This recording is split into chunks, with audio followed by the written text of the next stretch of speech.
n'umupolisi wenu makorokoto makuru kwa mwili wose batendewa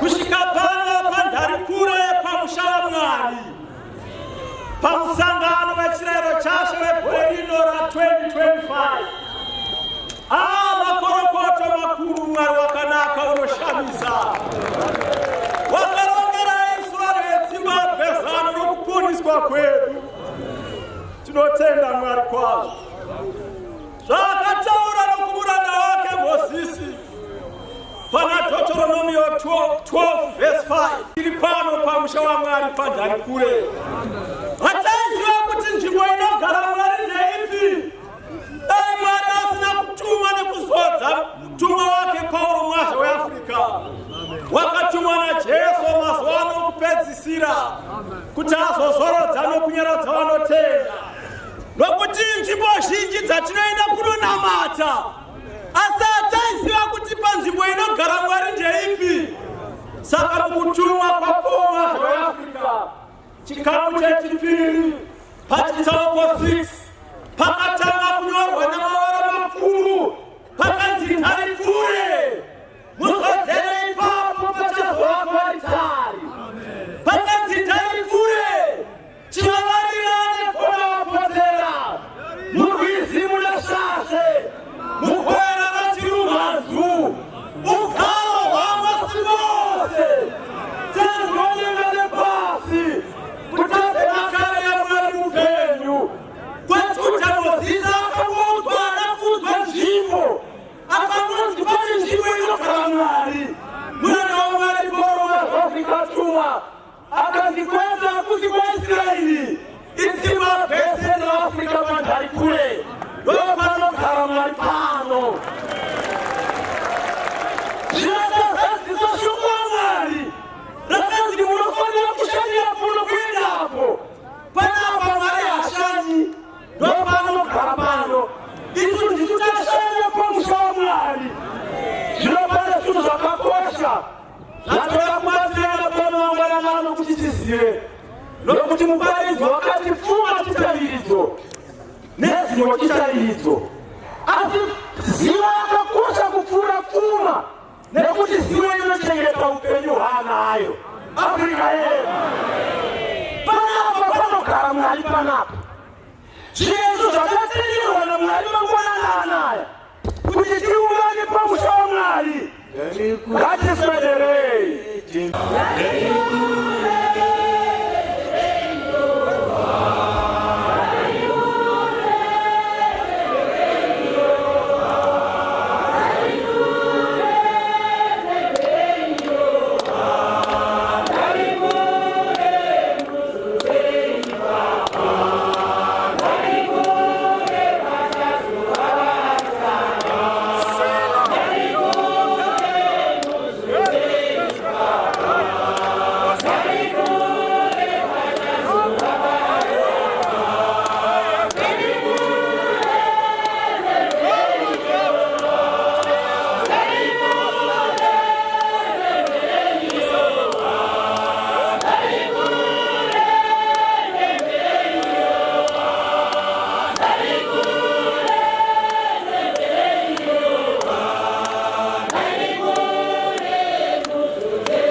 Pasika.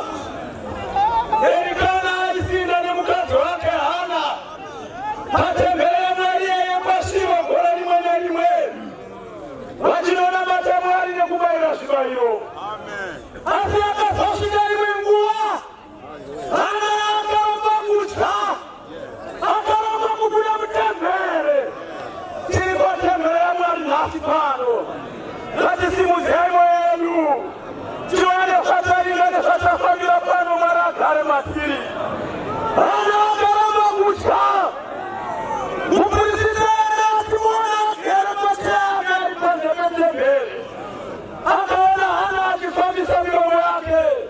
Wakamachia matamari umoyo. Asina mwizi mazwi. Ena akatuwa baswa ni waini. Rasa waini yako. Akatikwase. Nokutimana akatweni ule shungu pamoyo. Anjia mwatwa nesunataka kama kulo waini. Asina dura mwana wangu kuna Jehova. Mupurisita atinwaishoso. Akatiwa uchenda hapo mwana wa Israeli. Kawitirese kukumira kwako. Hapana kuna akasamana na ngari. Upendo wake ukasashanguka. Takashuona zakaika kuna Veronika. Atuwa ya maona yaka una Yesu. Kunyingi paka na panya uru ya kawanja. Asaka bata upendo wengu ya Yesu. Paka lepo paraka mila kumura. Akasurungu hapaka lepo. Sababati sabri mwenu mwanana. Tipate peleka ya mwenu penyu. Watawe kufanya matapano kutatu basile. Afrika Johani sisi. Verse 48. Yesu chimba cha upenyu. Chakani ya chimba cha upenyu. Kwa Israeli wakamocha. Asma kafa. Asichatai na pona bagi mwasi wake upenyu. Chinapandika upenyu kuti munharama nekusinga peri. Mwina wana zime ile chima cha upenishi. Akara mugarachi chama swese. Akasweka kati. Dikakara kara ndonwa. Simerero pa. Simerero pa.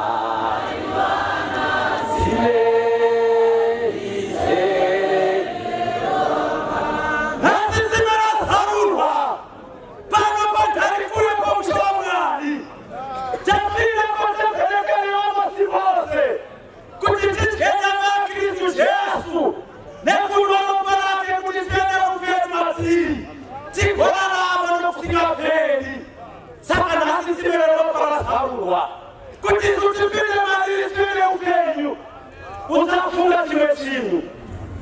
Kutoka siakuma. Madara sinakukwana. Waka siakuma usinakukia kwa kanaka. Panapa tawanya upenyu.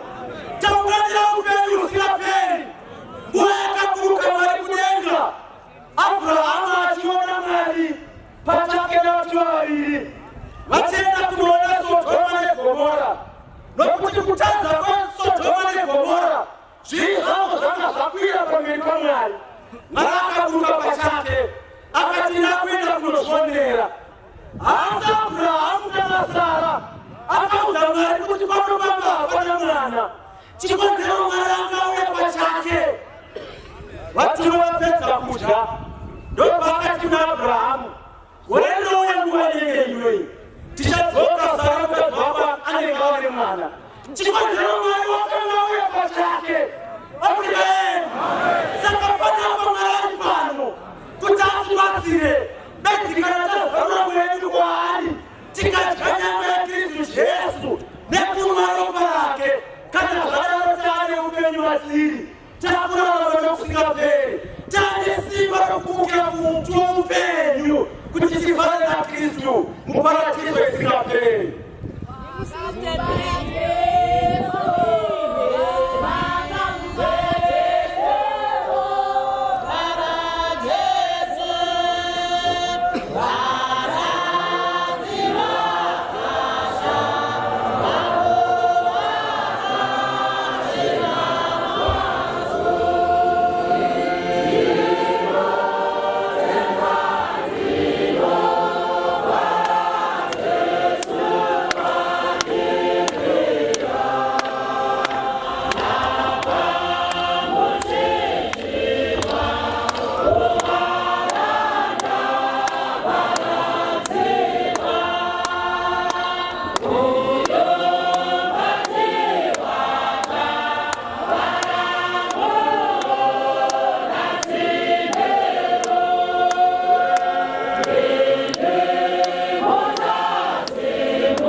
kuchene asinakuda kukutambudzika pamuranda waJehovha panzvimbo yedu.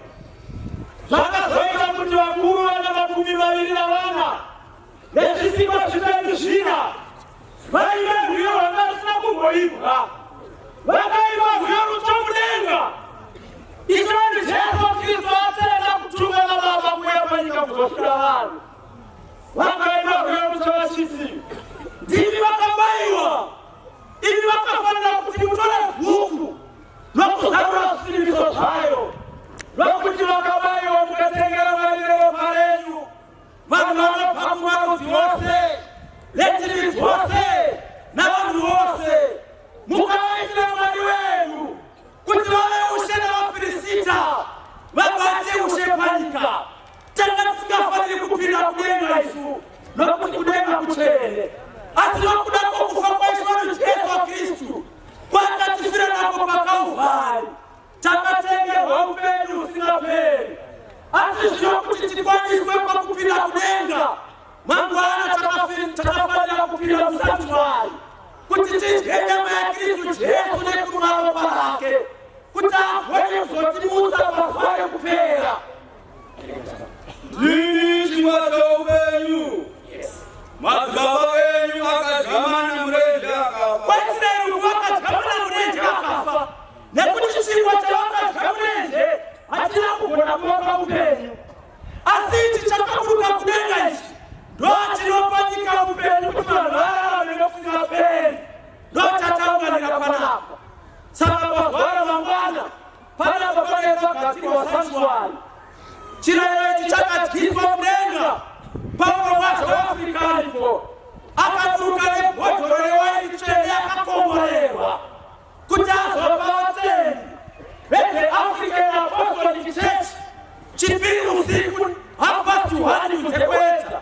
Akabatsira pakugadzirwa kwewaini chamudenga. Bhodhoro rewaini raakaburuka naro mudenga nhasi riri pano padhature. Idzimero ruponeso razarurirwa iwe kuti upinde mariri upone kushambe zvakaipa. Mwimba akamuimba akati ndiri kutadzinyi muneyo nyika, nyangwe ndikashamba nesimbo, nyangwe ndikashamba nesoda, zvivi zvangu zvinoramba zvakangoita segwapa. Akazokumbira akati chindishambidzai muropa reGwayana. Vashambidzwa muropa reGwayana. Johana akaramba akatarira ari pamhiri chePatimosi, asikaona vakapfeka nguo chena vakabata michimbe mumaoko avo. Mutumwa akavabvunza akati, Johani, vaunona vandikanani kuuya vakabvepi? Akati, handisi Ishe wangu. Zvikati tirega ndikudze, ndo vakabva kukutambudzika kukuru vakasuka nguo dzavo muropa reGwayana. Ndosaka uchivaona vari pamberi pechigaro cheushe vanotevera Gwayana kwose kwarinoenda. Mwari yamena anopisika misodzi pameso avo, hakusina kuchema kana kutambudzika nokuti zvakare zvapfuura. Tarirai zvose zvavazvitsva. Asi chishambiso ndechekuti vasuka nguo dzavo muropa nokuti ropa rakatsvuka dzakabude dzakachena nekuti ropa raJesu ndiro rine basa rekushamba zvinhu zvavanhu, rovanatsa, rovaita vatsvene. Amen. Ropa raJesu ratakarira pano kuti rishambe mwoyo yedu nehana dzedu pamachira enyama nomweya. Amen. Ichi ndicho chingwa chinoburuka kudenga. Chakaburuka kudenga ichi hachisi chapanyika. Kuti munhu achidye arege kufa. Kuti imi mudye chingwa ichi murege kufa. Nekuti vanosara vachitamba nevana nevasingapindi musanctuary havagoni kumuka pazuva rekupera kana vasina kudya chingwa ichi, vanofa. Takazviona zvakamboitika kumufumi waifarira nguo tsvuku achigara pakanaka. Akaisirwawo Lazaro pasuo rake kuti azvigutse nezvaiva patafura yake. Asi nguva yakati yakwana mufumi akafa akavigwa. Pakati pedambo kune vamwe vachafa vakavigwa vakarova zvikapera. Asi Lazaro vakati afa vatuma vakamutora vakamuisa pachifuva chababa Abhurahamu. Mufumi panguva yekutambudzika achiona Lazaro ari pachifuva chababa Abhurahamu akadedzera akati, Abhurahamu ndinzwireiwo ngoni, tumai henyu Lazaro anyike muna wake muvura atona teruri wangu na kujilipa kutamuzika baba kuna wakapindira wakati mwana funga kauli pale kwa wakati kwa akakwandira iwe na kazi wa site show asichaga umunyara kuno wipo katipira pale mkuu hapa wakati wa kutalipo kwa keku ya kuno na kuno wa keku ya kwa nguli jile ikutimweje simba kumukira kumtupenyo papa kupera makafanya kutana na Kristo Yesu nekuna roparake kati madara kuna upenyo wa nguli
chingwa chandishapa inyama yangu weupenyu hwenyika. Zvino vaJudha vakakakavara pakati pavo vachiti, kunyange vasinganzwisisi vaJudha vakatombokakavara vachiti chii? munhu uyu ungatipa seiko nyama yake tidye? Abraham nguva yose Ishe Jesu Kristu aisimbopa vadzidzi vake waini nechingwa chakakomborerwa, asi pazuva rekupera apa akazovapa muviri wake, nyama yake neropa rake, kuti uye upenyu hwenyika, vanhu vaponeswe neropa rake. Akati chingwa chandichapa nyama yangu uye upenyu hwenyika. Asi vakakakavara, vakava vazhinji vaitevera Jesu vakati, munhu uyu ungatipa sei nyama yake kuti tidye nyama yemunhu? Panapo taunganira chairo, taunganira muviri waJesu neropa rake rinoponesa mweya nenyama yedu. Muchanzwa kuti anenge achifamba nechipapa chamangwana anenge achiti uyu muviri waIshe wedu Jesu Kristu wakaparadzirwa iwe. Ungange ungachengeta muviri nomweya wako idya uchitenda kuti Ishe wedu Jesu Kristu wakakufira. Zviri zvine zvavanotenda izvi. Vasingatendi kwaJudha vakakakavara, vakafuratira Jesu akadzokera kudzimba dzavo, kukasara vane 12. Vasara Jesu akabvunza Pita akati, kunemiwo muchiri pano? Pita akati, Ishe togwenyepi? Nokuti ndiri mune mashoko aMwari. Nesu tauya pano patemberi yaMwari paNharikure, nokuti toziva kuti ndo pakazodzewa mutumwa waMwari paung'azha weAfrica basa iri neDeclaration of Africa. Ari muprista mukuru pamusha uri pachivavari vapa. Nguva zhinji aiuya nguva dzinenge 3 paNharikure apa achida kupinda mutemberi yaMwari yegoridhe iripo. Aona bambi riripo nedzimba mbiri dzakagara padombo. Izvi yoti Nharikure, temberi yegoridhe yoti njenjenje kupenya pobva pasvika. Asi ndakaramba ndichinamata ndichitendera muZimbabwe, ndokuzoona ari muprista mukuru wemusha waMwari uri pachivavarira achibva afamba nekamugwagwa kegoridhe roga roga kainanga paNharikure. Mumativi acho makanga makamakwa namabwe anokosha. Ndokusvika paNharikure onei temberi yazarurwa achibva apinda mairi. Gonhi rechekumusoro rakabva razarurwa, ndobva pabuda mutumwa wechikadzi akati, uya kureva kuti mutumwa waMwari paung'wa zvaAfrica anozikanwa pamusha waMwari uno watatenderwa. Hakuna munhu anonzi uya vasingazivani. Unototanga wazvingodzidzisa vakasvika pamba pavanhu pasiri pavo kuti ndiri nhingi ndatiwawo pano. Nyange ukataura nemutumwa unotofananidza kuti unobvepiwo kwani zviya, asi mutumwa waMwari paung'wa zvaAfrica akanzi uya. Akapindura akati, ndauya kuti ndizozodzerwa uprista hwangu. Kana asikaotombodzokera nokuti aritari haisati yapera kuvakwa. Akati, kwete zvangu, panapa panonetsa kusvika panapa. Izvi panoti Nharikure, temberi yaMwari yoti njenjenje, panobva papika. Vachikapadzana kudaro, gonhi rakadziva kumusoro munoti west rakazarwa pachibva pabuda mutumwa mukuru. Akati, zvaita sei? Muduku akati, ndimwazha auya kuzodzokera uprista hwake. Zvikati zvino zvikandinatomodzokera nokuti aritari asati yapera kuvakwa. Zvikanzi hesi weitakaza izvozvo. Zvikanzi kwete wangu, nokuti pano panonetsa kusvika. Panoti Nharikure, temberi yegoridhe yoti njenjenje papika. Mutumwa mukuru uya akati, muzodze. Mudikanwa akabvunza, munomuzodzera kuti? Zvikanzi ipapo pachazovakwa aritari. Ndobva akazodzerwa pano basa reDeclaration of Africa. Saka hakuna anofanira kudzokera akadaro. Mutumwa waMwari paung'wa zvaAfrica akaramba kudzokera. Akati, kwete handidzokeri nokuti pano panonetsa kusvika. Zvino usadzokera usina kupinda musanctuary, usadzokera zvaunoda paupenyu hwako usina kuita. Tate hana akarambira mutemberi kusvika zvaakanga achida zvaita. Tanobva usiku uya akagwa nemutumwa kusvika mutumwa uchishuka, kunyange hudyu yake yakaninguka akaramba akabata. Mutumwa washuka kuti vatumwa havafambi pasati kuchipisa. Mutumwa akati, tiri vega nyere nokuti tana mutumwa washuka. Zvikanzi kwete, handikuregei hamwindi. Zvikanzi zvangoita sei zvandira kuropafadzwa. Mutumwa akabvunza zvikanzi, tana Shanilini Jacobo kana wana Jacobo yepanyika ababina malise shishi kuba nafsi wakuzisa hivi nokutoka bana mwali na mukakunda sababu na kupinda mtepe yamali yepolisi nokuti mutuma akaita naro akatalizo okay kunyengo ngawulira muzikole muterera kana lekushaya mbeleko kana lekushaya mabasa kana wewe panyika wakashaywa basi tana na chiremba nasi kama asangana nane leo wapinda kwa mshawara lipata kule au tokeni wakadaro itakule matu wakaitwa na hana kushika mkulisatu wa batu wale waini akatikwese shangu wakujimia mnamwe wangu kuna mwari mnamwe wenyu kuna mwari shiro mwari mwene kutima langu kubasirai kone mofu akanga akikarabanzira lili mofu lili wombe anu wakuti Yesu Nazareta mofuna anu kutela wabeza anu kwa mere akafunza yepetu na yekuti mere ya jino twatei shikazini Yesu Nazareta unakarika akavanyarara mere ya petu nae akadete akati Kristu wanakumulata vijini zwengo mukati mere imomo ati zirake akashika kuna Yesu shikazisi mukamuone nasi kwa zauna kwa upendo wako nasiite nokuti ulipa mshawangani shile itafano nokutenda nokuti ulipa mshawangani wauzokeri wakana nokuti tawe yakuna maraipo amapinu la mitumiro ni mitero ni minyegeto ya wanu wake wakawe ya mzima wake maswali ya kupesisira ndoza kila kuti mchuma wangu aliporo mashu Afrika 1942 amefuma alipagweshe tunapeana baragile chisochiwa na mujiki ikachuro na fuma manono na fuma hili akachikwezi alishisi wakutila mtikone mshamenyu ekusarawa bali kusoka kuwarume uli wakamu ni kulikuta hawa wanashambika kama mafuma anakala wanasima biwasinga podeswi fuma ekwajika yuri jiwasirei akachikwezi njuma chesi patumefunga kutinjwa kekeleke ya Kristu Yesu aya wakowe na mtibawe wiziru hata wajira shiri kushamisa wafashukira neka wakatembele polise wano wandari kule kwa mshawangani mazalama mwana kasipindemu sanjuani tijena ya Kristu Yesu ni kumaroka lake wano kanganisi wale sina kanganisi aningashi nakumviso chichechi kumufamba sei Shungato siku mwenda ni kupi Paulo wazo Afrika mtuma mpenyo alipo alipana majeshi Jefferson Roy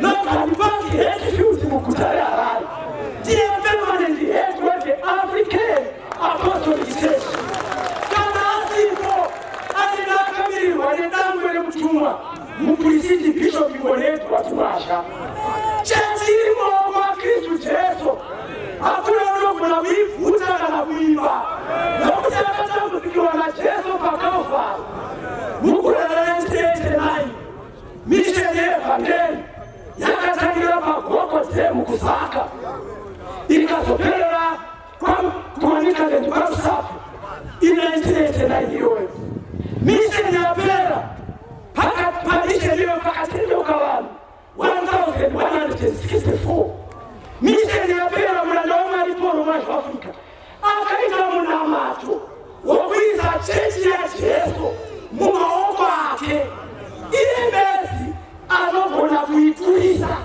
nokuimuhira kuva kumasimba makuru a Satani nokuinyaraza nomufaro unogwa pamusuru chechi ya Yesu imaoko amali haifundile kuti sakangwara kana kuti tapariza kana techa mabase simba Yesu pachake ndiani basa lipano ifati ngiriche chachiro viwana maipa chake nokuti mtumu wa kuwa zika hakumira ishoso akatirishe Yesu ndiye nukuna kuhira cheshi kupakula simba makuru wa Satani nepakula chikifuma chamanikizwa akato shikurila una macho akatirishe Yesu ndiye nukuna kuhira za cheshi shikipakulenga kwa usuru saka ichicheni besi kuna macho saka wakati hivyo ndio wakaibu wakati itakula kutuwekera kuna macho nobi tunakule ni kuna macho nobi shino sote shino pera ni kuna macho papo wakati kana wakati wakati wakati Tupi kwa mamlaka. Shobera kwa mamlaka. Tatuza tokera. Shobera parunas. Kwa mamlaka kuno. Kuti African Apostolic Church. Indwaizwana mai. Amutati matanga kuna mati. Jesu matake 40 days and 40 nights. Akabless yaringeropa. Paulo mashobera. Akakulema kumari maka 100. Aitakashi. Maribata akanga mbata pamoja. Akatuleke kutaza.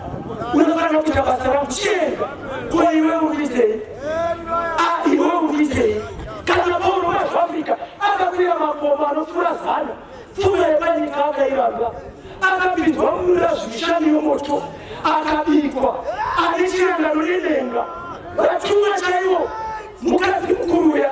Nemwana wake. Wakashabitwa uti. Chitota chona cheche munutema. Asuru kufuruka kama chitirengirozi. Wakashabitwa wamutika sasi kusawu. Yesu kwa jina mwara mwina harari. Akasoshiga. Chumwe zato. Asuri kufira mwe. Akashiga kati. Rekadu mfunja munutema. Kutu iwe. Unamboya iwe. Wewe basarako ndee. Ana mwanza. Akada mwe angel of Africa. Then don't be able to sound very rotisha. Mutu wa Paulo wa Afrika. Kati ndamu sasa. Kuyenga chaiko ndani noni. Watu wakati zomusika bakufuruka. Watu wafuruza. Wana kufuruza watitanga muti. Waitwa Mungu wafanyika. Watitanga muti kufuruka hata sara. Wakona kufuruka nao. Wafiruka. Wafina kuzoloza nao. Wacha kupaka sana. Mtu wa mkazi mkula bamuza wangu kufuruza. Ulianiwe. Unafuruka. Nachuma. Asune chisoche Mungu. I am the angel of Africa. Isauve rotisha. Chama kuna maduedu. Wewe iswa wasema. Ano kwani maduedu wanasema. Kujisifia msantu walikapa swala kwa. Tike Yesu. Tia mamenaye. Wakashita kwa kutanga huko na Israeli. Wale kusala kulenga. Hawana kusala upendo wao wapanika. Mnafere kuti Manase. Mwana kwa ndoa Hezekia. Ndiye akauraya Isaya mprofita.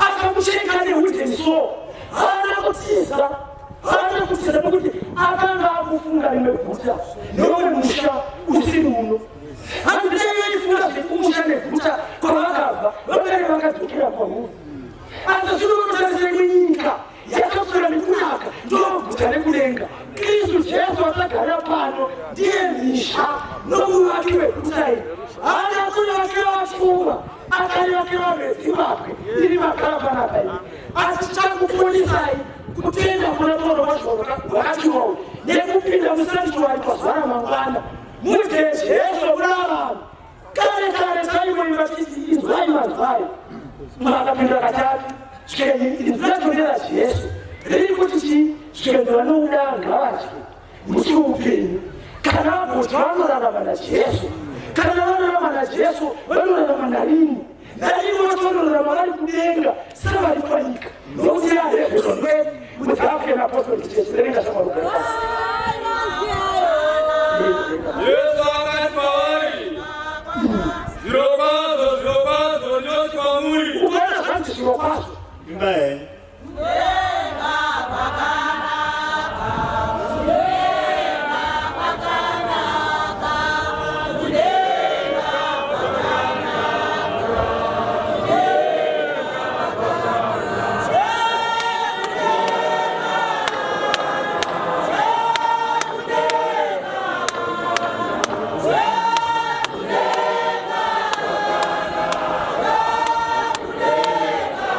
Position.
zvakaamanikiza vasvika papiro vachiona kuti mutumi wake hahumo, asi Maria Magadharena vakaramba kubva.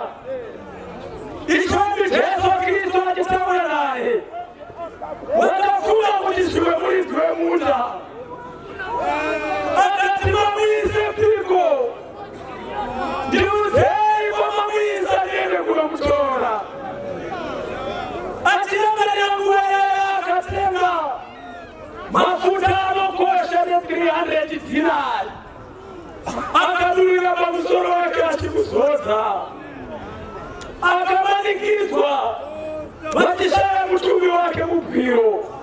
Nyama wakabaramuka sakurayira paakaita muvadzidzi vake, achiti kana ndamuka ndichakutungamira Galileya. Zvino vanhu vose vari pano, pazuva ramangwana kana mukapinda musanctuary mukadya nyama yaKristu Jesu nekumaropa rake, ichochi Jesu Kristu muchamuona achiuya nemumakore. Hamuzvatizi pamberi pake, asi munoti hwaya wauya ndiye vatanga takamirira. Vakachengeta kutenda vachipuka mhepo, vachisangana nechochi Jesu Kristu makore.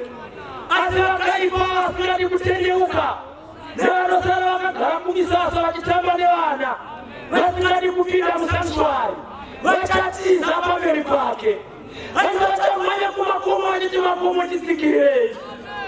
Asi hazvingaisiki, nokuti mutongi mukuru Jesu anenge auya nehondo uye kudenga. Chireve ichi chakadyiwa mudenga ichochi Jesu Kristu nevadzidzi vake.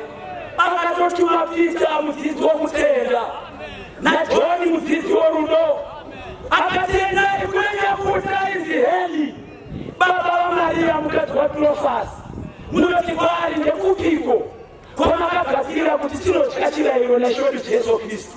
Chakadyiwa mudenga chirayiro ichi. Vapedza vakaima rwiyo imo 114, wakatora chipapata akachimedura, akati torai mudye zvemuviri wangu. Jesu atora mukombe wati timutende, ichi ndochitenderano chitsva pane ropa rake. Vapedza kuimba rwiyo vakabuda vakaenda kugomo reMorifi. Zveseuya panapa kuti tidye Jesu, pazuva ramangwana tirarame naye, tigozofara mumakore nekutuma waMwari pauropa zveAfrica. Achiti marudzi ose aya vakachengeta kutenda, vane ropa raJesu Kristu mavari, ndorarama muchimba panapa muchiti tinozofanana naye. Hakuna chimwe chinotifananidza naMwari kana nechochi Jesu Kristu, kunze kwokunge tadya Jesu. Hatichaonekwi nyama yedu iyi, pakuonekwa nyama yaJesu madziri. Kana tanwa ropa raJesu, hapachaonekwi ropa redu iri rakashatiswa nekudya mishonga, rakashatiswa naSatani. Pakuonekwa ropa raJesu, iro bedzi ndiro rinoshamba zvivi zvavanhu vose vanoda Mwari nevanonamata, vanhu vane simba rekumukira kumuti woupenyu pazuva rekupera pakuuya kwachochi Jesu Kristu. Saka mangwana hapana anofanira kusara isu vakuru remutambo weganda wokuhana kuti tipinde musanctuary, tidye Jesu, tirarame naye, tigozofara mumakore pazuva rekupera. Ichavabomerei kuti sono dama rake zvinonokusingaperi.